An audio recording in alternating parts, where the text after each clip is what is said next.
नमस्कार. आता महाराष्ट्र सरकारने प्रत्येक लाडक्या बहिणीसाठी पुन्हा एकदा जी आनंदाची बातमी आहे ती समोर आणलेली आहे.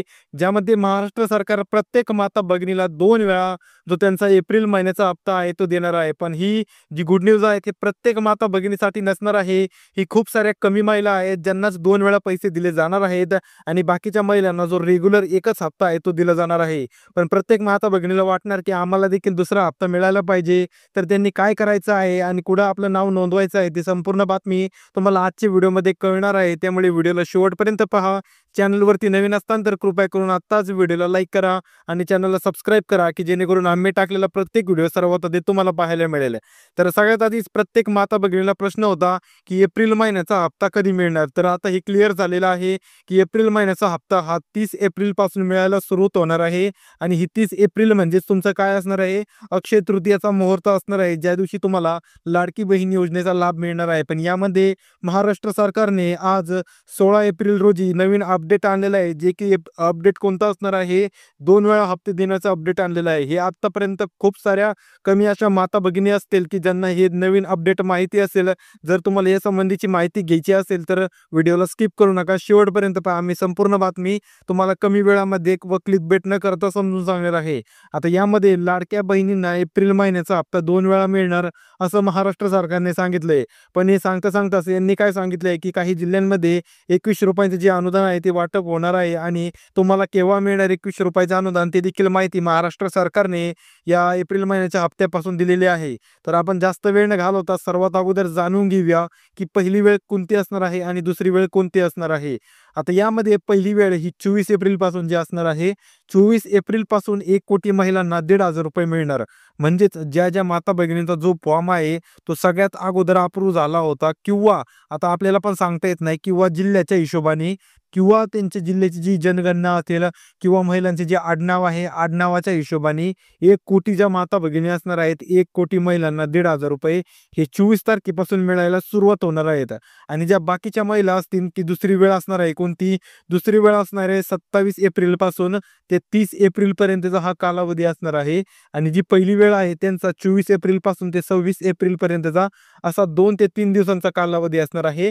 आणि दुसऱ्या वेळीचा 27 तारखेपासून तर 30 तारखेपर्यंतचा म्हणजेच हा देखील 3 ते 2 दिवसांचा कालावधी आहे, ज्यामध्ये उरलेल्या 41 लाख महिलांना पैसे मिळतील.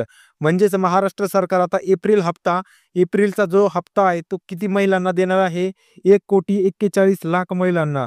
आणि आतापर्यंत मार्चपर्यंत किती महिलांना लाभ मिळत होता? 3 कोटी महिलांना आतापर्यंत लाडकी बहीण योजनेचा लाभ मिळत होता. पण महाराष्ट्र सरकारने वेगवेगळे जी कारणं सांगून महिलांचे जे फॉर्म आहे ते अपात्र केले होते. अपात्र करण्यामध्ये सगळ्यात पहिली लिस्ट कोणती होती की ज्या माता भगिनींचं जे वय आहे कमी जास्त आहे, एकतर जादा आहे किंवा कमी आहे, अशा महिलांना यामधून अपात्र करण्यात आलं होतं. आणि ज्या माता भगिनींनी जे प्रॉपर कागदपत्र आहेत ते प्रॉपर कागदपत्र अपलोड केले नव्हते त्यांचे देखील फॉर्म जे आहेत ते अपात्र करायला सुरुवात झाली होती. महाराष्ट्र सरकारने आतापर्यंत आज 16 एप्रिल आहे, 16 एप्रिलपर्यंत महाराष्ट्र सरकारने 49 लाख महिला ज्या आहेत त्या अपात्र केलेल्या आहेत. म्हणजे तुम्ही समजू शकता 27 एप्रिलपर्यंत हा आकडा कुठे जाऊन पोहोचणार आहे. आणि रोजच 9 लाख, 5 लाख, 7 लाख, 4 लाख, 2 लाख अशा माता भगिनी अपात्र होत आहेत. हे त्यांच्या चुकीमुळे होत आहेत. जर तुम्हाला अपात्र व्हायचं नसेल तर त्यासाठी मी देखील एक तुम्हाला ट्रिक सांगणार आहे. कारण महाराष्ट्र सरकारने या संपूर्ण गोष्टींमध्ये असं सांगितलंय की ज्यांनी जे अपात्र करण्याची मोहीम राबवली आहे त्यामध्ये अशा महिला असतील की ज्या पात्र आहेत, चुकून अपात्र झाल्यात, पण त्यांना देखील त्यांचा जो अर्ज आहे तो पुन्हा भरता येणार आहे. तो कसा भरायचा, कुठे भरायचा, केव्हा भरायचा ते देखील तुम्हाला सांगणार आहे. पण ते मी व्हिडिओच्या शेवटी सांगणार आहे. तुम्ही व्हिडिओ शेवटपर्यंत पहा. आता यामध्ये बघा आपल्याला सरकार लाभार्थ्यांची पात्र महिलांची तपासणी करत आहे. म्हणजेच ज्या माता भगिनी लाभार्थी होत्या आतापर्यंत त्यांना लाभ मिळत होता अशा माता भगिनींची तपासणी पुन्हा एकदा चालू झालेली आहे. मी तुम्हाला आपल्या व्हिडिओच्या शेवटला सांगत असतो किंवा व्हिडिओ चालू झाल्यास सांगत असतो की तुम्ही तुमची जी पात्रता आहे ती व्यवस्थित ठेवत चला. तुमचं आधार कार्ड झालं, तुमचं बँक पासबुक झालं किंवा तुमचे जे बाकीचे डॉक्युमेंट्स असतात ते व्यवस्थित लिंकिंग करून तुम्ही व्यवस्थित अपलोड करत चला. लाडकी बहीण योजना जरी नसेल त्या ठिकाणी दुसऱ्या काही योजना असतात, लेक लाडकी झाली, नमो शेतकरी झाली, अशा वेगवेगळ्या प्रकारच्या योजना असतात. त्या ठिकाणी जी कागदपत्रे असतात कागदपत्रे कधीही तुम्ही क्लिअर ठेवत चला. कारण क्लिअर नाही ठेवले तर तुम्हाला भविष्यात तुम्हालाच ताण होत असतो. आता जर एखाद्या महिलेला दुसऱ्या सरकारी योजनेचा लाभ मिळत असतील तर तिला ₹1,500 न देता फक्त ₹500 दिले जाणार आहे, असं महाराष्ट्र सरकारचं म्हणणं आहे. म्हणजे समजा एखादी माता भगिनी जी आपली नमो शेतकरी योजना आहे, नमो शेतकरी योजना, जर त्या माता भगिनीला या योजनेद्वारे 1000, 500, 2000 असे पैसे मिळत असतील तर तिला फक्त ₹500 दिले जाणार आहे. तिचं ₹1000 जे अनुदान आहे ते कमी केलं जाणार आहे. हे का तुम्हाला विचारलं जाणार नाही, हे ऑटोमॅटिक केलं जाणार आहे. कारण ऑटोमॅटिक कसं तुम्हाला बाकीच्या सर्व योजनांचं ते नाव फेटाळून काढणार आणि जर तुमचं नाव त्या योजनेमध्ये अप्रूव्ह या नावामध्ये दाखवत असेल किंवा तुमच्या खात्यामध्ये पैसे जमा झाले या सेक्शनमध्ये दाखवत असेल तर तुम्हाला लाडकी बहीण योजनेमधून अपात्र करण्यात तर येणार नाही, पण तुमची जी रक्कम आहे ती कमी करण्यात येणार. जी ₹1,500 रक्कम आहे ती फक्त ₹500 करण्यात येणार. तुम्हाला अशा प्रकारची बातमी आता महाराष्ट्र सरकारने आपल्याला सांगितलेली आहे. आणि यामध्येच महाराष्ट्र सरकारचं अजून काय म्हणणं आहे की महाराष्ट्र सरकारचे आपले जे उपमुख्यमंत्री आहेत, कोण उपमुख्यमंत्री आपले देवेंद्रजी फडणवीस साहेब. फडणवीस साहेब जे आहेत त्यांनी आपल्याला काय सांगायचा प्रयत्न केला आहे की पुढे जे ₹1,500 आहेत याचं मासिक अनुदान ₹21 करण्यात येईल असं त्यांनी सांगितलंय. सर्वात अगोदर लाडकी बहीण योजनेची ज्यावेळेस स्थापना झाली तेव्हा आपले मुख्यमंत्री होते एकनाथजी शिंदे साहेब यांनी सांगितलं होतं की ज्यावेळेस इलेक्शन संपतील आणि महायुती सरकार येईल त्याच्या पुढच्या महिन्यापासूनच माता बहिणींना ₹21 मिळायला सुरुवात होते ना. पण इलेक्शन संपून आता 3 ते 4 महिने होत आले तरी देखील हे अनुदान काय वाढलेलं नाही. पण आता शेवटी उपमुख्यमंत्री आपले पुन्हा एकदा कोण आहेत, आपले एकनाथजी शिंदे साहेबच आहेत. त्यांनी काय सांगितलंय की आता जे ₹1,500 अनुदान होतं ते आता ₹21 करण्यात आलेलं आहे.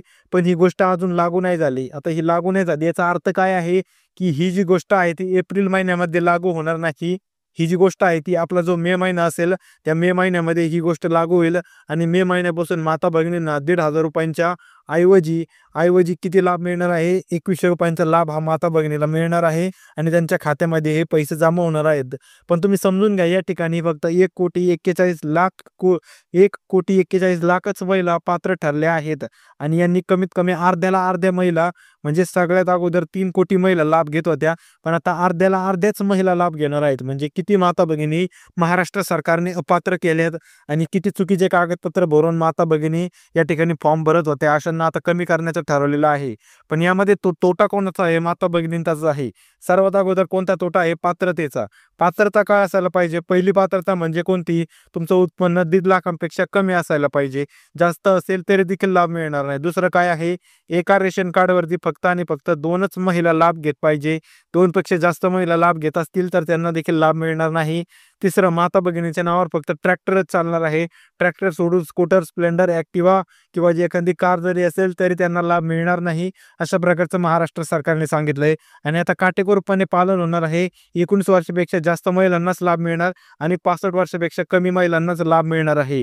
त्याचप्रकारे तुमचं अकाउंट देखील चेक केलं जाणार आहे. तुमचं जे बँक अकाउंट आहे त्यामध्ये जास्त जर त्यांना रक्कम दिसत असेल, उदाहरणार्थ 3 म्हणा, 4 म्हणा, 5 म्हणा, 3-4 लाख असे असेल तर काय प्रॉब्लेम नाही. पण यापेक्षा जास्त रक्कम असेल तरी देखील तुम्ही एका जी खरंच गरजू जी महिला असेल, गरजू महिलांच्या लिस्टमध्ये बसणार नाहीत, गरजू व्यक्तिमत्वांमध्ये बसणार नाहीत आणि तुम्हाला योजनेचा जो लाभ आहे तो दिला जाणार नाही.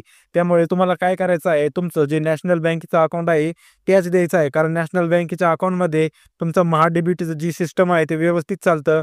कारण नॅशनल बँक म्हणजे आपलं सरकार पाहत असतं आणि महाडीबीटी देखील सरकारच चालवतं. त्यामुळे त्यांना ते व्यवहार आहेत ते करायला सोपं पडतं आणि तुमचे पैसे हे तुम्हाला त्याच दिवशी मिळतात. कुठल्याही प्रकारची जी अडचण आहे ती अडचण येत नाही आणि तुमचे पैसे तुम्हाला एक ना एक रुपया तुमच्या खात्यामध्ये जमा होऊन जात असतो आणि हे आपल्याला महाराष्ट्र सरकारच सांगते. पण जर तुम्ही प्रायव्हेट बँकेचा अकाउंट दिला असेल, आता 100रातल्या 10 महिलांनी तरी प्रायव्हेट बँकेचा अकाउंट दिलंच असेल, पण तुमची प्रायव्हेट बँक चांगली पाहिजे, त्यांची सर्व्हिस चांगली पाहिजे. काही प्रायव्हेट बँक्स अशा आहेत त्यांच्या नॅशनल बँकेपेक्षा चांगल्या सर्व्हिस आहेत आणि जर त्यामध्ये तुमचं अकाउंट असेल तर देखील तुम्हाला खूप लाभ होणार आहे. तुमचे पैसे तुम्हाला व्यवस्थित मिळून जाणार आहेत. त्यानंतर तुम्हाला अजून या संबंधीचे काही प्रश्न असतील, लाडकी बहीण योजनेअंतर्गत तुमचे काही वेगवेगळे प्रश्न असतील तर तुम्ही मला कमेंट बॉक्समध्ये विचारू शकता.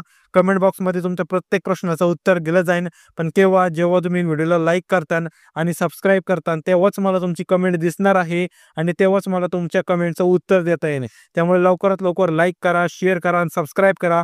तुमच्या व्हॉट्सअप ग्रुप्स असतात, तुमचे मित्रमैत्रिणींमध्ये देखील शेअर करा की जेणेकरून त्यांना देखील हे नवीन अपडेट कळेल आणि त्यांना देखील लाभ मिळणार आहे की नाही त्यांना कळून जाईल. तर भेटूया आपल्या पुढील इंटरेस्टिंग व्हिडिओमध्ये. तोपर्यंत रामकृष्ण हरी.